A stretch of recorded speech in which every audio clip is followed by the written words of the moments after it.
Breaking news, Dub Nation, it looks like Andrew Wiggins is not going to miss 25 games through this season as he will return to the Golden State Warriors tomorrow night versus the Milwaukee Bucks. Shams Charania did tweet this out that he has now practiced with the Golden State Warriors today. He flew into the Bay Area yesterday, so it looks like Andrew Wiggins needed a week off to deal with his personal matters. But we're going to talk about his absence, and we're also going to talk about his future in the Bay Area on today's show. So I'm going to start off with this quick question here. How likely are you guys to recommend Warriors Today by Chat Sports to a fellow Golden State Warriors fan, to even maybe a Los Angeles Lakers fan? Always showing love to the haters. So just put on a scale of 1 to 10 down below, because look, this is why we have this channel, to have conversations with you guys and have a community around Dub Nation, especially when breaking news happens, because I want you guys to know everything about your favorite team. So all you guys have to do for me is scale this show 1 through 10 down below.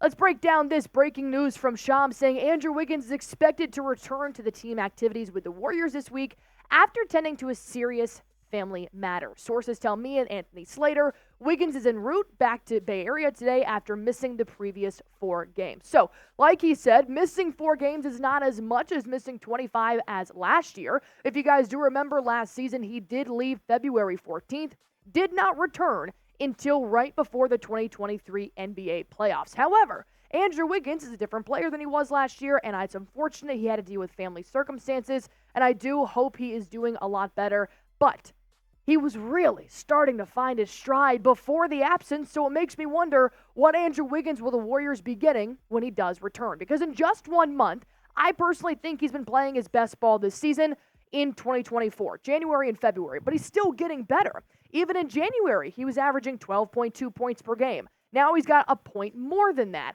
along with the rebounds, 4.5, and plus the three-point percentage. His three ball is hitting amazing right now, especially because 47.5% was a team high throughout the month of February before he made his absence from the team on February 28th.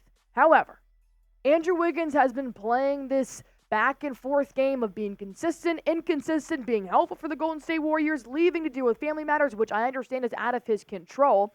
But I do believe that Wiggins' future in the Bay Area is still questionable. While he is returning, I am very thankful for that. I am thankful that he was able to get back with his team in a short period of time. But here's what you guys need to know about what's happened so far in this season for Andrew Wiggins. He signed a 4-year, $109 million extension in 2022. This is the first year of his extension. Last year, he missed 45 games, including 25 for personal reasons. Now this year, he has missed 4 games. It looks like that is the max. Hopefully, he will have to miss for his personal reasons again, as he will be returning for Game 5 tomorrow against the Milwaukee Bucks. But there have been a lot of issues surrounding Andrew Wiggins and his contract with the Golden State Warriors. And Dan Dibley of 95.7 The Game did comment on this. And he said, look, I think it's over. I think he'll never be a Warrior again. I think the year is over. I think they get to the offseason and find a way to part ways. And unfortunately, Dan, I do think I agree with you. But I think this could be good for the Warriors and for Andrew Wiggins. The Warriors did the right thing, the respectful thing, of having no communication with Andrew Wiggins while he was dealing with this matter. We're all human. It's bigger than basketball, and I really do applaud the Golden State Warriors for giving the time Andrew Wiggins needs. However, I do still think, despite whatever Andrew Wiggins has going on behind closed doors, I just think he needs a fresh start. With a new team, a new environment, he's still 29 years old. This would be considered some of your prime in the NBA before you start to hit your 30s. So I do want to talk about in the back half of the show what a future for Andrew Wiggins might look like, whether that's with Golden State or without. But before I do that, I have a question for you guys. Should the Warriors trade Andrew Wiggins in the offseason? He is worth $25 million. There are a lot of players out there you can get for $25 million. All you guys have to do to let me know is go on ahead and type Y for yes, type N for no. And I'll give you my response a little bit towards the end of this show because I want to talk about the Warriors right now. The Warriors who have been flirting, damn near hitting on 9th place, but they still can't break the 10th place spot. The Los Angeles Lakers, the Golden State Warriors are going back and forth. They're playing tennis right now with those play-in spots. However, I do think that if the Golden State Warriors did want to really break that pattern, I should say, you make a trade. You make something different happen. You've already signed Steve Kerr to an extension. You've already signed Steph Curry through 2026. So you have limited years left on these contracts to make something happen. So I do think the Warriors should have a big offseason. By big, I mean go out and get a big. Go out and get big talent. Go out and get a big player. Go out and get a big name. I want the Warriors and Mike Dunleavy to make a big move in the offseason because you're going to need to unload some money in order to do that. I'll break down the salaries coming up here just shortly, but what will Andrew's worth look like when it does come June? Because you have to think about it. While Andrew Wiggins did just miss 4 games due to personal reasons, he's been out with some injuries, but he's also had a pretty inconsistent year in terms of statistics. This is not the same player the Warriors had in 2022 when they won the NBA Finals. That's okay. I'm not the same person I was in 2022. Steph Curry's not the same player he was in 2022. So I understand players develop. But where does his future go? Especially since there are big names out there that could possibly come to the Bay Area. We already know Mike Dunleavy went out and tried to get LeBron James by the NBA trade deadline. LeBron not really looking to move teams right now. Plus, they really couldn't afford him unless they just absolutely unloaded a lot of veterans on their team. So knowing that already happened, and they're really trying to get somebody obviously like a LeBron James, Draymond Green had something to say about what it would look like to have a talent like LeBron James come to the team, but more specifically, what if James came to the Bay Area? The number one thing here would be to win. You also have a group of guys that know how to win, and so I think in looking at it, I think the team would win a championship no problem if LeBron had come to the Golden State Warriors this season. There has been numerous reports that he still could in the offseason. However, these are the 3 contracts you will be paying next year, pending a guaranteed $30 million contract for Chris Paul. Klay Thompson's contract will be over as well, so you're paying $55 million to Steph Curry, $26 million for Draymond Green, and $24 million for Andrew Wiggins. Maybe that $24 million doesn't need to be paid going to Andrew Wiggins when you're not sure what Wiggins you're going to be getting. The inconsistencies drop his value.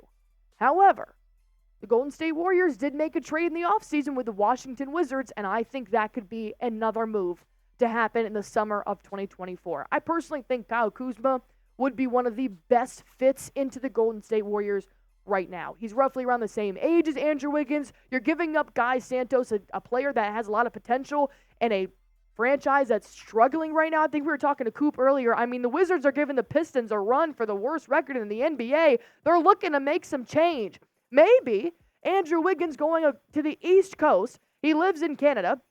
He's from Canada. Maybe going to the East Coast, trying just different trajectories and landscapes and just completely uprooting his life to see if that would be better for Andrew Wiggins. Plus, I do think Kyle Kuzma would be a huge addition to the Golden State Warriors. Would you guys accept this trade? Just type A for accept, type D for decline. I'm going with accept. I think that Andrew Wiggins' time has come and it's went through the Golden State Warriors, and that's okay. This happens. I do think Kyle Kuzma coming would be huge. It'd be bringing size, it'd be bringing talent, it'd be bringing publicity, and it'd be bringing a 20-point score to the Golden State Warriors. While I do say that, Wiggins was one of the best players on the Warriors team when they won the 2022 NBA Finals.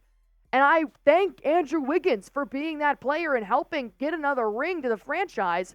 But between the lack of production that Wiggins has produced throughout the first half of the season, starting to find his stride a little bit here in 2024 in the missed games, not just this year, but last year as well, which I know he can't help, but you do have to take that into factor when he only played 37 games last year. Wiggins could thrive somewhere else, and I think the Golden State Warriors, at least throughout 2026, while they still have Curry under contract and Steve Kerr under contract, they can thrive with another player. Because when you look at the starting 5 that's been playing for the Warriors while Wiggins is gone, I'm going to be honest, I absolutely love this starting 5. The fact that you have 3 players under 21 years old is still banana land to me that Steve Kerr's even thinking about this. But I think Moses Moody and Jonathan Kuminga work better together than Andrew Wiggins and Jonathan Kuminga. That's saying something because Draymond Green has really crafted that trio to be something special. But Moses and JK had the same type of athleticism that could help the Warriors continue to win games right now. Podziemski and Steph Curry, I think they're like a father and son duo over here. Podziemski's a star in the making, and of course Draymond Green fills in the rest of the holes. But everything comes down to tomorrow's game.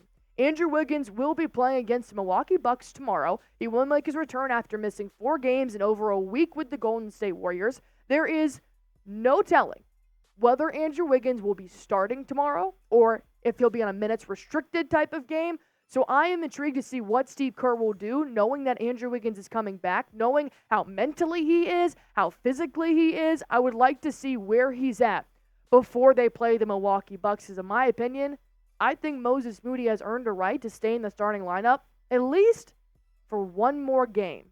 But that's just me. You guys go ahead and comment down below. Should Wiggins start tomorrow when he plays for the Golden State Warriors versus the Milwaukee Bucks, a top 3 team in the NBA Eastern Conference? That's going to be a huge decision that is going to be on Steve Kerr's shoulders. But you guys can go ahead and help him out and comment why or why not you think Andrew Wiggins should start or should not start. And as always, go ahead and subscribe to me. Like I said at the beginning of this show, how likely are you to recommend Warriors Today by Chat Sports to anybody you think likes Warriors content? Just go ahead and scale that 1 through 10 down below. And if you guys could, hit that sub button for me.